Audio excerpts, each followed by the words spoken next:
Hello, and welcome to another riveting episode of Grant Thornton's podcast. Today, I'm joined by Ashish Chaturvedi, a director in the Forensic and Investigations Department of Grant Thornton here in Thailand. Ashish has 14 years experience in investigations and has been part of the team which uncovered one of the largest frauds in Europe and Thailand. Ashish has spent the last 4 years in Thailand and we're delighted to have him with us today. Ashish, welcome. Thank you so much for having me in. I want to talk today about whistleblowing. Right. Because apparently the 23rd of June was International Whistleblowing Day. I've heard of Women's Day and every other day, Whistleblowing Day. So obviously it's very important. Tell me about whistleblowing and why it is so important. See, essentially, there is a day like that. So it is created for, companies or the environment at large to create awareness about the importance of whistleblowing. And the way we see it, there are many techniques of finding a fraud within the organizations. Some of these are active techniques, whereas the others will be passive techniques. Now, whistleblowing is not in particular an active or a passive technique of finding out what's going on in the organization. It sits somewhere in between. Why I say so is because you are not proactively going, but the company is ready to listen to its employees or any other stakeholders who would want to report something which is going wrong or any wrongdoing which is happening in the organization, such as a fraud. It is an important, it is important, and the numbers have stated why it is important. There are three aspects to it. The number of frauds which are detected through the whistleblowing technique, that's one.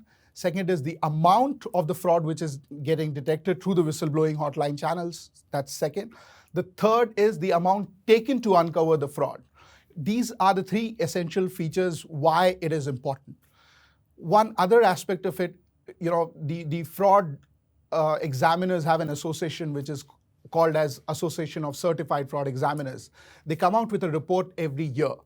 In their last report, which is largely talking about occupational frauds, they support this by number.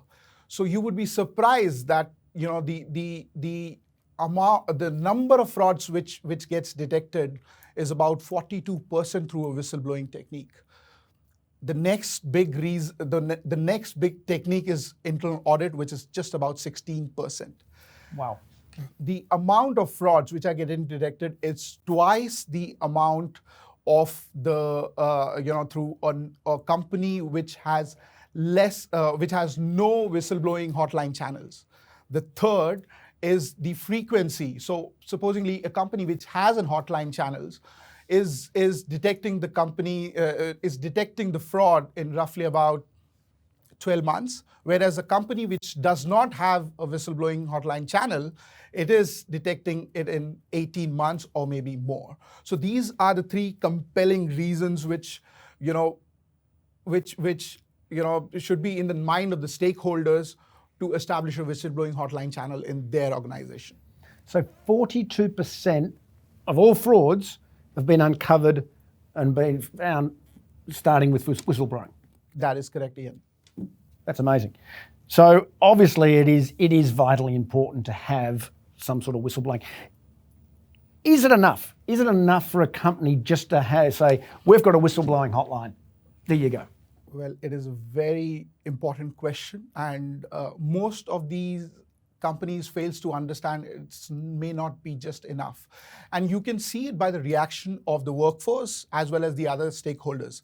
Bringing one example from a conversation that I was having with a client, they employ roughly about 10,000 people in Thailand. They have, it's a company which is present across the region. And they established a whistleblowing hotline, and what happened was at the end of the year when they did an evaluation, they realized that they only received 5 complaints. Now, all of them were surprised. All of them started to think that maybe they invested the money in the wrong thing, but that wasn't the case. So what happened was while they had a whistleblowing hotline installed, but they forgot to train their people. Now, why it is important? Because just having a hotline may not suffice the purpose. The employees will still be unaware what to report, how to report. The second biggest factor is, which comes from culture and different, and it reacts differently in different geographies, is the fear of retaliation. And there is a large amount of studies which is being done, and even there are policies which are written about the fear of retaliation and how to handle the confidentiality of the whistleblower. You're not making him public that, look, this is the guy who's blown a whistle on this on you. No, you don't want to scare those people by disclosing their identities. So it is very important to touch on those aspects. Go and talk to your people, go and talk to your employees or your vendors or your other stakeholders which are involved in the business, to tell them about, okay, we are ready to listen, and what can you report? How can you report? What actions will be taken? How's the company going to deal with it? And you don't have to fear anything from outside, because your information will be kept very, very confidential. How do most organizations start a whistleblowing hotline? Do they have a suggestion box? Do they have the number that you ring the chairman and say, hey, Somchai, I've seen Somchai, he's doing some dodgy stuff over here? How do they go about it? See, there are multiple factors here which would drive a firm strategy on how to establish this and what all channels do they have. And you brought a very good example about ringing the chairman or writing to the chairman. It is, I again bringing one more conversation. It is a listed company here in Thailand, and they talk about, okay, we have a whistleblowing hotline, and the complainant can go and write to the chairman. How many people or how many employees at mid-level or junior level or even in senior level would be comfortable to go and talk to the chairman about it? You can just be seen as a problem child, right? Mm-hmm. So in the essence, when you are thinking of a hotline channel, you have to think of how many locations do you operate, what kind of business do you have, how many employees do you have. So when you think of this, and studies have suggested that just one channel may not suffice, all right? Mm-hmm. So you got to have dedicated email addresses. You got to have dedicated phone numbers. For the non-working hours, you can have a IVR, which is interactive voice response system, as well as a website which supports that if a complainant wants to log in, don't want even the listener to recognize his voice.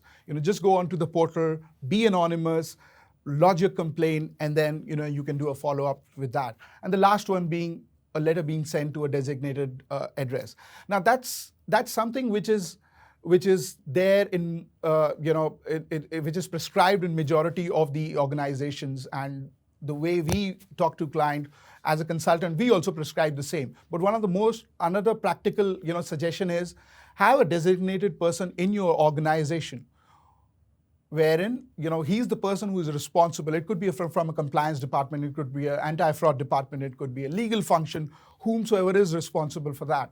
So you can just talk about a person whom the complainant can go to in confidence and raise their concerns. But similarly to the chairman, what if it's the chairman that's actually the one that's potentially committing the fraud, or the compliance officer? I guess that's why you need those multiple channels. That's one of the reasons, Ian. You highlighted it correctly, and now this is a very interesting matrix. Now, if you leave it just to the external party, there may be some complaints which get skipped out. If you keep it totally internal, your number of complaints will drastically drop, and you will lose out so much of money in frauds that you would never imagine. So it is good to have a right mix of channels, and have a custodian within the organization who can listen to the complaints, who can take an action on it, and who's seen as independent. Now, third party, when you get a third party involved in operating channels like these, you're largely keeping it independent. You're largely protecting the identity of the whistleblower. It is illegal to go back and trace the whistleblower as well, right? So by having a third party, you would sort of maintain independence at both ends. So sorry, you mentioned it's illegal to try and track down who the whistleblower was. In case, there are whistleblower protection rights, which talks about if the whistleblower wants to be anonymous, he or she should have the right to, retain his or her identity, because you could fare, worse in terms of your physical security. There's actually legislation in Thailand that protects whistleblowers. Not in Thailand in particular, but if you talk about the best practices within the West, they prescribe this, and there are comparisons which are drawn in each of the geographies about whistleblower protection, and it would, even Thailand is not very far in protecting the identity of the whistleblower. So that's something that perhaps we should be speaking to the government about, because, or perhaps the regulators, the SEC, the SET, should get involved in these processes. The SET is in some way or the other involved, because it mandates any listed organization to have whistleblowing hotline channels. The way it is okay. So most of the companies, and it is very unfortunate if you see the numbers of companies who are listed, they all have adopted it, but have they adopted it in spirit? That's a big question. You mentioned that interesting statistic of 42% of frauds are uncovered by whistleblowing. So obviously it is vitally important. What would a company do if they decided maybe one of those 42%, so I better get my whistleblowing hotline set up? How would they start? What would be what should they do first? They should obviously engage with a professional service providers who knows how to run it. That's the first. They also need to relook at their policies, and these policies are about obviously whistleblowing, and in conjunction with other related policies such as code of conduct. It could be, frauds happen by employees in travel and entertainment expenses also. So they need to touch on all the aspects of what to report. So they need to relook at multiple policies that if something goes wrong, and if an employee is in knowledge that something is going wrong, you need to refer back to whistleblowing policy on seeing how you can report it. So there are obviously a series of policies that you need to relook at, along with the policy about retaliation, to instill that trust in that whistleblower or the complainant that look, you have reported, you have done a good, but your identity will be protected. And there's, why I'm stressing on this time and again is because culturally, if you look at Thailand being here for 4 years, it is more, it's mostly about, I don't want to report this. Is my boss. I will get penalized in my appraisals, or it's not my area. I don't want to talk about it. But there are larger implications. The case that you introduced me with, this was a CFO, and under her there were 7 people.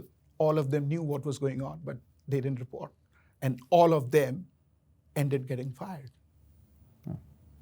There's examples here where people think it's just normal course of business that sort of thing happens, unfortunately, at times. Yeah.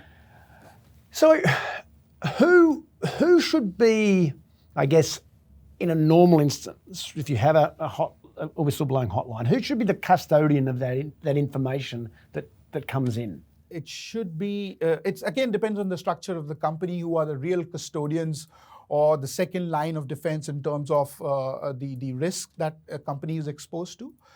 Most likely, in an environment like Thailand, where you don't have a designated, loss prevention or anti-fraud department, you would rest this with either a legal department.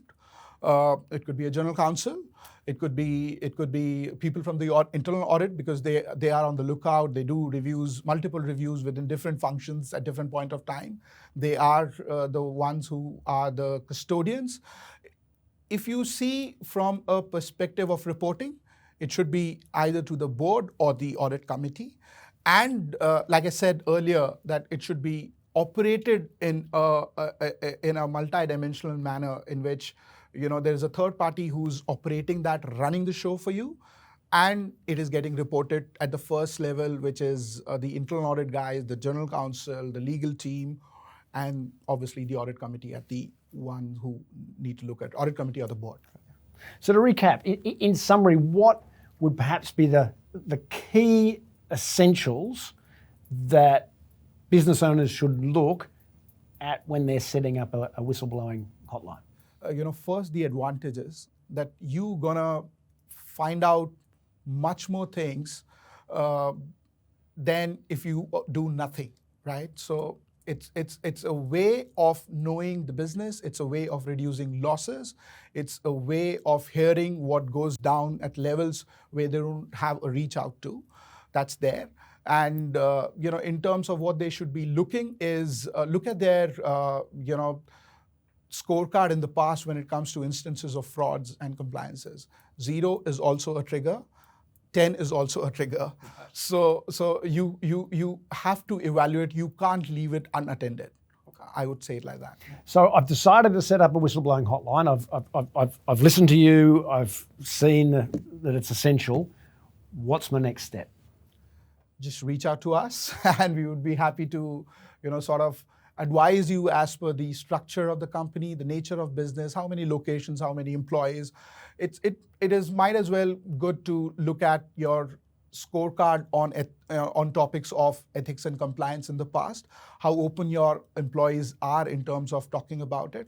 Even there are numbers which suggest that, okay, emails is the widely used channel wherein whistleblower or complainants, use that channel to report any wrongdoing.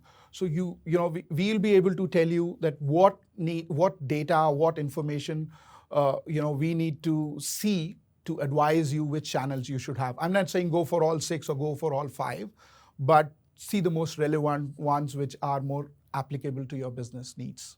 I'm going to give you one last really challenging question. If you had to crystal ball gaze, what percentage of organisations do you think have some sort of fraud happening within? Like I said, 0 is also a trigger. So see why they say what percentage of, when you say what percentage of organizations, most of the people would answer that I don't have frauds in my organization. That is because they haven't assessed it. They haven't done fraud risk assessments. They don't have a whistleblowing hotline adopted in spirit. So they haven't even touched the surface, and then they would like to reply you, that we have 0 frauds. So it's I would say 0% of the organization which will have no frauds. You can pick up supplier-buyer relationships, which is most vulnerable in this, in the instances of frauds. You can look at your, reimbursement schemes, which you have it for your employees. You can, even see if your salespeople are not compromised for, incentives and promotions and schemes. So you just need to put your hand there and look at with objective, then you'll definitely find something.